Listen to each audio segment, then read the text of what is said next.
Welcome to Education 101 with your host, Erik Wolfrum. Education 101 is about the amazing education community we have in the greater Spokane area. We highlight the outstanding programs, teachers, supporters, and opportunities of the education community in the Spokane region.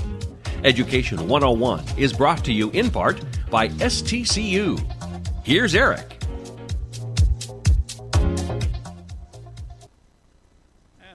Education 101. I'm your host, Erik Wolfrum. Looking forward to today because today we're going to be doing a little district profile.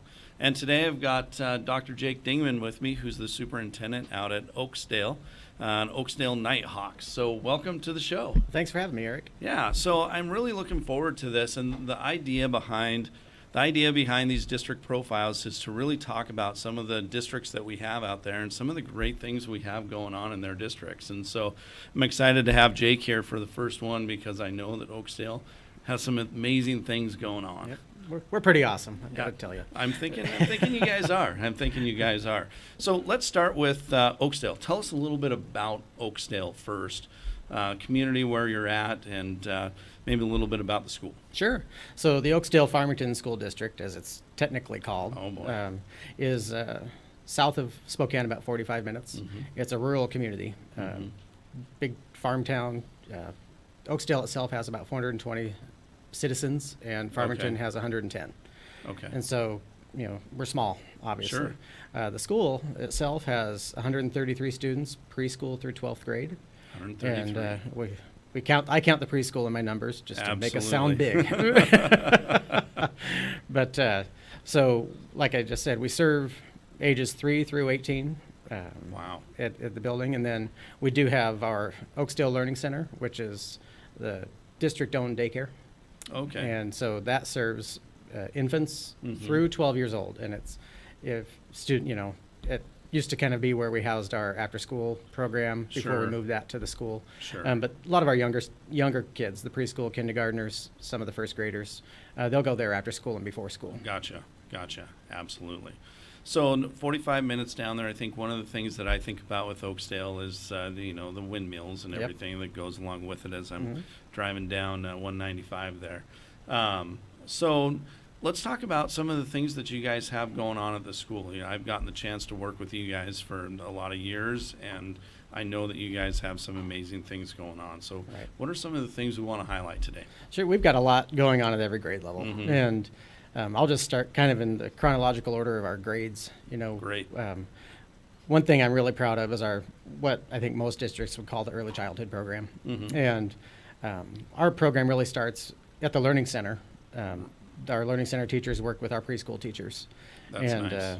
Just for the basics of learning how to hold the pencil and start to write their letters.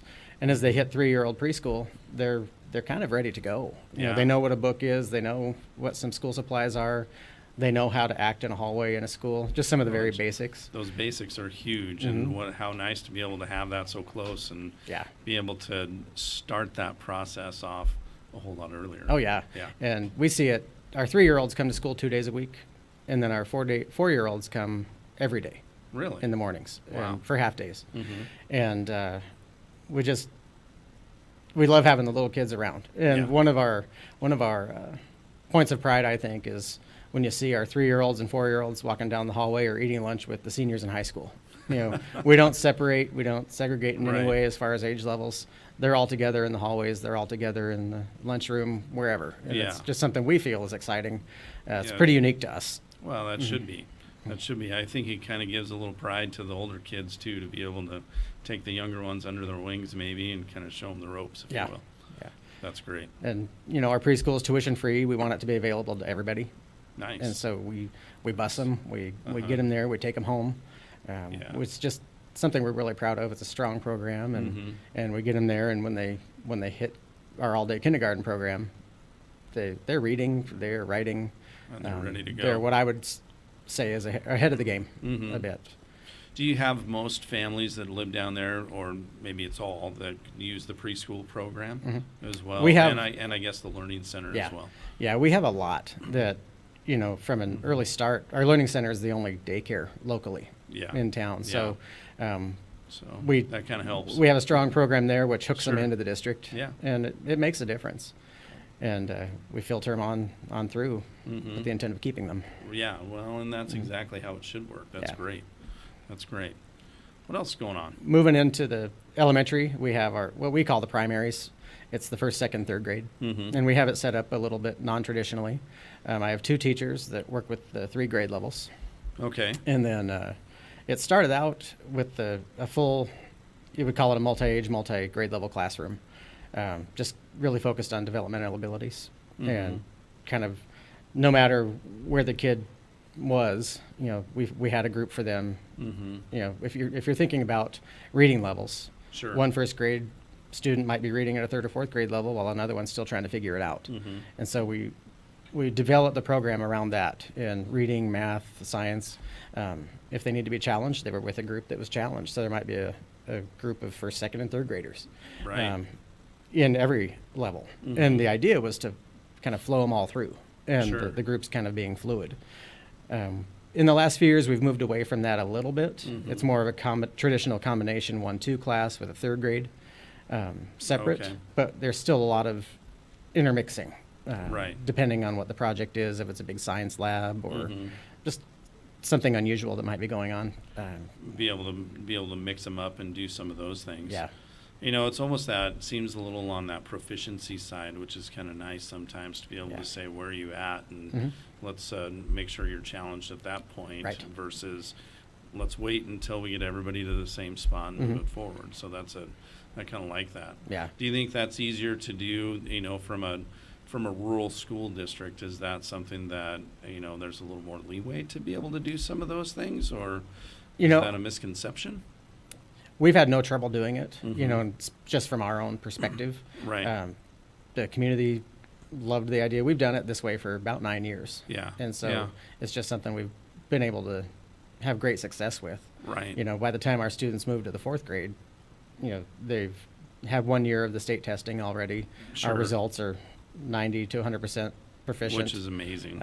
So the system works. Yeah. Yeah, It's we're proven. able to do, in addition to breaking it up with the developmental grouping, we have a para in there assigned to students who might need extra help reading. Right. Some one-on-one time, even for 10, 15 minutes or just one-on-one practice. Which is great and so important, I think, to have that extra adult in there that's focused on that intervention piece of Correct. saying, let's do a little extra work here and Right. have a little more individualized time. Right.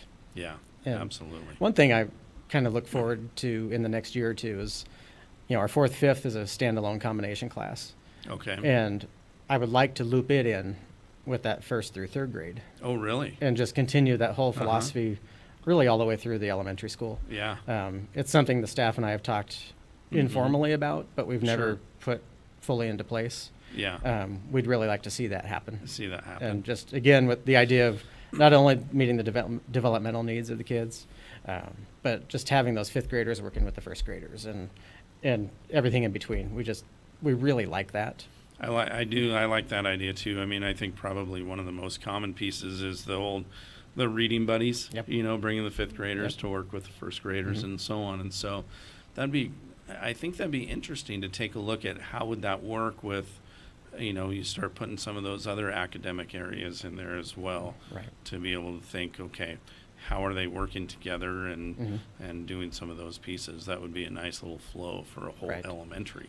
And we're able to do different projects like that. Our high school science teacher occasionally will have a lab where they'll go over and the high school students will teach the lab or Very teach nice. a science Yeah. concept, whether it's chemistry or physics, or have the elementary school come over to the science lab when they're showing off an experiment or something Right. like that. So there is a lot of that just to expose the younger kids to what the big kids are doing. Yes. Oh, I'm sure they love it because I'm sure there's a lot of brothers and sisters that are the older brothers, kids sister, too. cousins, everybody. Yep, absolutely. Absolutely. So elementary wise, it sounds like there's some great things going on. We got through that 4th grade or end of 4th grade. Yeah. What's going on at that? What's kind of that intermediate level? Something that's fun for us is 4th through 8th grade, all are part of our band. Oh, really? It's just, yeah. they're in band. Mhm. There's, I think I don't know how other schools do it, but our kids, they're in band. That's just how it is. That's how it is. That's great. And this year we brought back. She's retired 3 times. I brought her back out of retirement again, Mrs. Owens, for our band teacher. And wonderful. And so we're real excited to have her back. And with her returning, she found a grant that got us all new instruments. Oh my gosh. Yeah. So really, every student has a brand new instrument. That's amazing. And it's pretty cool to see the pride our students are taking, and are they? Just in how to care for the instrument and carefully playing, sometimes too carefully playing. Well, I'm sure sometimes. But so our, starting in the 4th grade, they're playing in band concerts. They're having to demonstrate that part of performance and demonstrating their skills. We do on occasion have the 5th graders in with the middle school as part of our pep band. Oh, really? It's just kind of as their. We need numbers, right. and just help give them that powerful sound in the gym. Well, and you find a good one, you keep her. That's right. Keep her around or keep her coming back, right?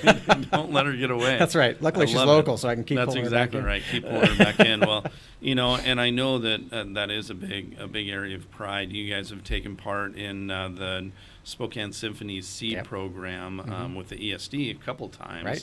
And brought a large group all the way down to hear some of the different instrument groups along the way, and it seems like the kids always are very appreciative and get the opportunity to actually see and hear from the musicians, but then also see the Fox as well. Just with being so rural, and we're less than an hour away, a lot of our kids don't have the opportunity to get to Spokane or wherever else to see that kind of thing. So when we have an opportunity like the SEED program, get them into the Fox Theater, we do. Yeah. We really do want to get them up there so they can be a part of it, at least at that point. Well, and I think it puts that relevance piece into, why am I doing band? What are some of those things? And I know that it's a community thing that they're all doing that, and it's the expectation along with it, which is a great thing when you start to take a look at the research around band and music, and then the academic side as well that kind of goes along with that. So, so very exciting as you kind of go through that. So what we're going to do is let's take a little break here. Then we'll come back after the break. We'll continue to talk about maybe some of the different things that are going on. Yeah. We've kind of covered that elementary school, got a little bit into the middle school, but I'm sure there might be some more things along the way, and then kind of that overall of what's going on out in Oakesdale. Yeah. So join us back in just a few seconds. Thanks.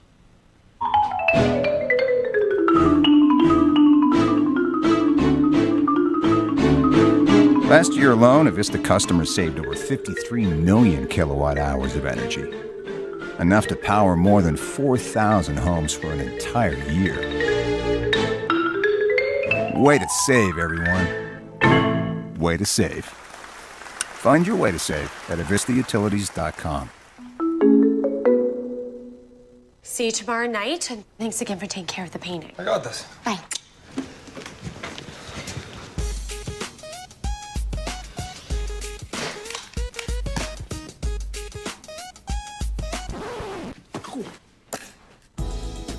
Weekends are made for painting. Let the experts at Rada Paint take care of you. Hi.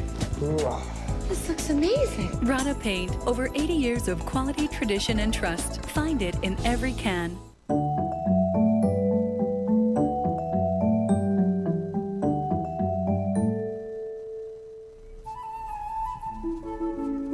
To find the right home for you, you'll work with your realtor to compare the properties you're interested in, analyze the market, and figure out a reasonable offer price. And now, here you are, ready to make an offer. Yay, you! Here's how it works. First, you'll complete an offer sheet, which your realtor will then present to the owner. Sometimes, a nice note to the owner can help your offer stand out. Butter them up. Tell them how much you love their garden, that it reminds you of gardening with your grandmother as a child. Do not mention you're going to bulldoze it and put in a pool. The owner may accept the offer, reject it, or counter. It's important to be in close contact with your realtor during the negotiation process so any changes can be reviewed. Your realtor is like your consigliere, and that makes you the Don. Once your offer is finally accepted, there are usually some contingencies that must be met in order to keep the contract alive. Inspections are totally common in real estate transactions.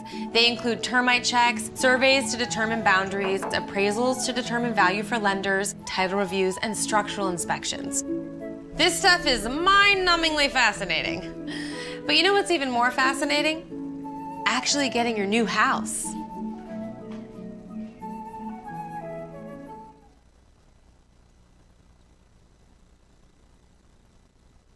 And welcome back to Education 101. Again, I'm your host, Erik Wolfrum, here with Dr. Jake Dingman from Oakesdale School District.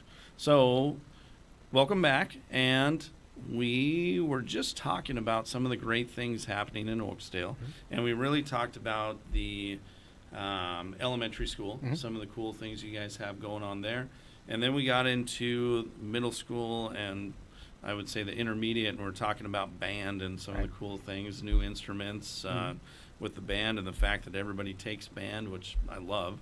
Again, as we were talking about during the break, the connections between academics and the music, the research shows that that's so strong, and I think that's why, as you said, you've got such high scores along the way too. So what else do you guys have going on? We said we're going to kind of go chronologically, so we should be about middle school. That's now? right, we're in middle school. So all right. One thing, small towns typically are characterized by their athletic teams, the small schools. Yes, and we'll get into athletics a little bit. We're good. I'll Yeah. put that out there. But one thing that we've really tried to focus on was, we're there for opportunities for kids to learn. Right. And hook them into school and kind of what we need to do to hook them into school. And while we do our part at the elementary level with the traditional specials of music and PE and art, we, I think, ramp it up a little bit at the middle school level where they still have they're in band, obviously, they can take art, but we also start offering the drama activities through some of our elective classes. Good.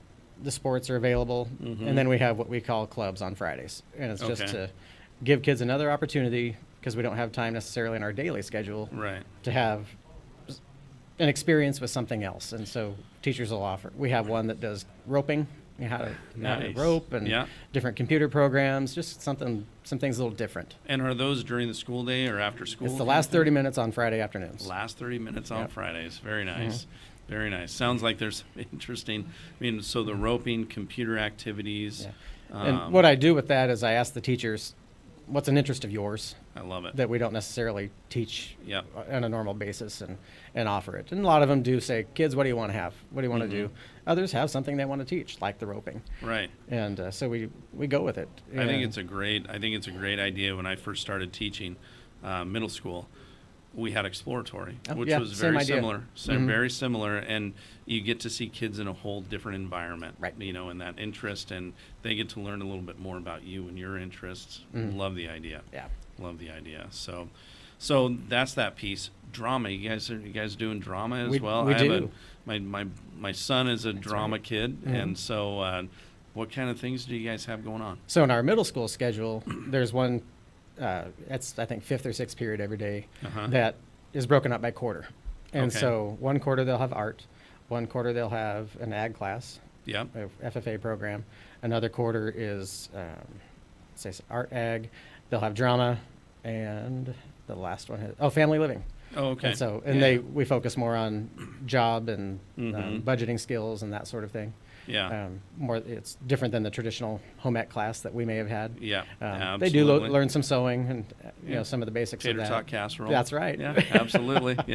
And so that's kind of what I think we would fall back on, the exploratory. Sure. But they get that drama quarter. Right, and I think that's, I love seeing the arts back in schools. I think some schools have kind of gotten away from it, but I know at least from my son's point of view, the confidence that he's gotten through their drama program and the public speaking that goes along with that too. So I love to see that the arts are still back in there. So that's cool. Yeah, they're important down there. And elementary school, we have a big Christmas program that's a musical. Yeah. Middle school, they have the drama class, and then at the end of the year in May, we do what we call Arts Fest. And I think it would be a scaled up talent show. Nice. And Kids Nice. audition. The drama class, the middle school drama class does do a performance. Uh-huh. But kids can come in and play their instrument or sing or Very nice. read their poetry, Yeah. whatever. So, Kinda we highlight everybody. We really put an emphasis on the strong art piece also, That's great. and not just band or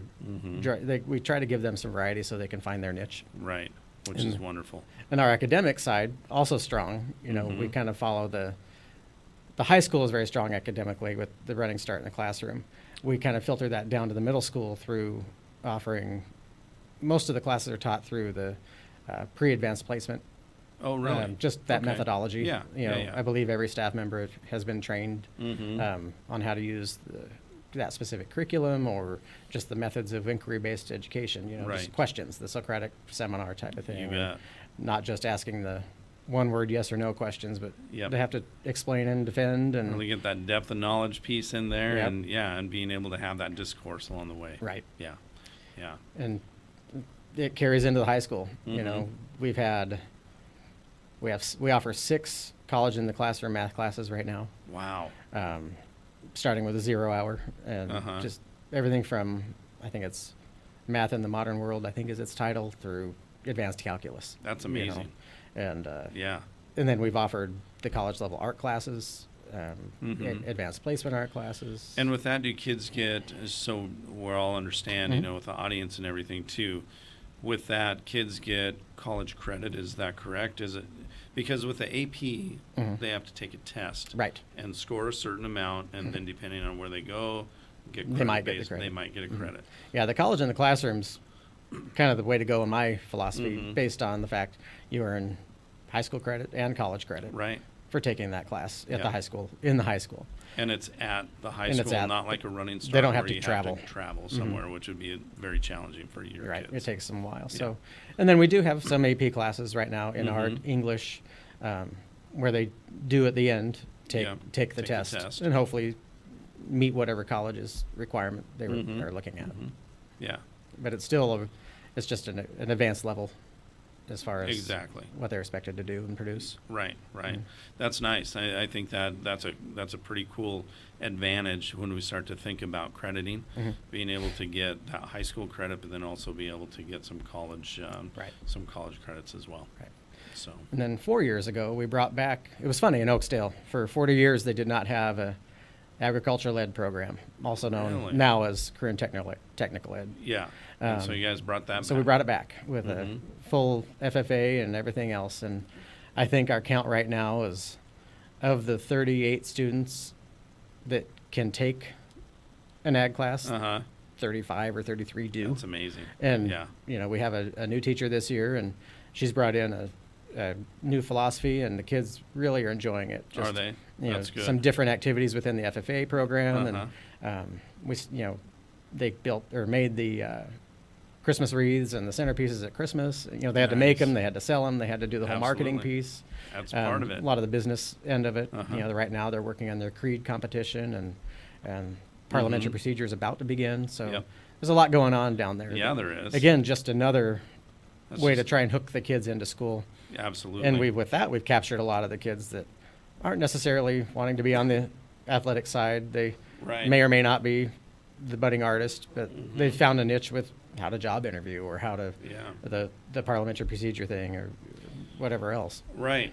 So talking about the kids for the academic side, or not the academic, but the athletic side, you guys have had some success lately. We have. And so, this last little bit in our conversation, talk to me a little bit about that piece too. Sure. We are on our own. We're the Oakesdale Nighthawks for Uh-huh. volleyball in the fall, basketball in the winter, Uh-huh. and then track in the spring. Okay. And then for football, we are with Colfax. Okay. For baseball and softball, we're with Colfax. And then we now have a middle school wrestler right now with Colfax. Oh boy. So yeah. those are the sports we couldn't quite pull off on our own. Sure. And we had committed to, if our students had an interest, we'd find them a place to play. And Colfax That's great. we've worked well with Colfax. Oh, that's good. And but our volleyball girls have won 3 state championships in a row. That's amazing. I believe of those 3 years, 2 of those have also been academic state championships. And Impressive. we have a long run of academic state championships with I think this year's was a 3.97 cumulative GPA on the team. Not too shabby. No, not at all. That's amazing. And basketball, we've had some good success this year. Our girls made it pretty far into the state tournament last year.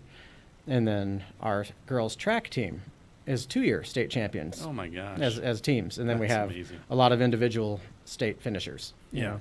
And I think we had some state academic honors also on that team. And how cool is it, again, from, you know, the Education 101 standpoint, you know, that academic side is so important. And so it's great to hear that the success the athletes are having is also seeing success in the classroom as well, which is pretty amazing. Right. Pretty amazing.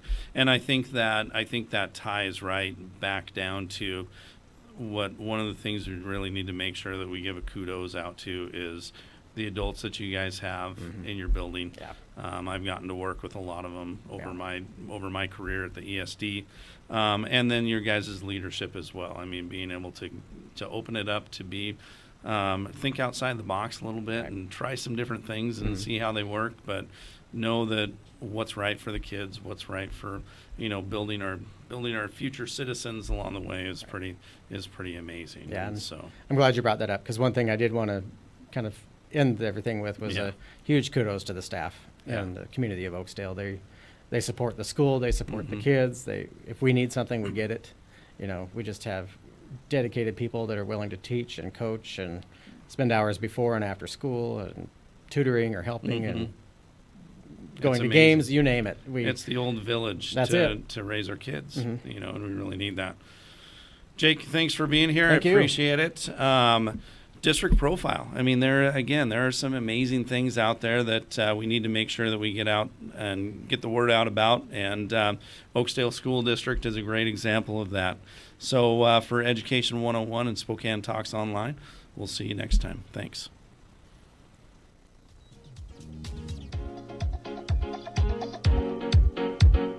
Education 101 is produced in Spokane, Washington by SpokaneTalksOnline.com, which is solely responsible for its content.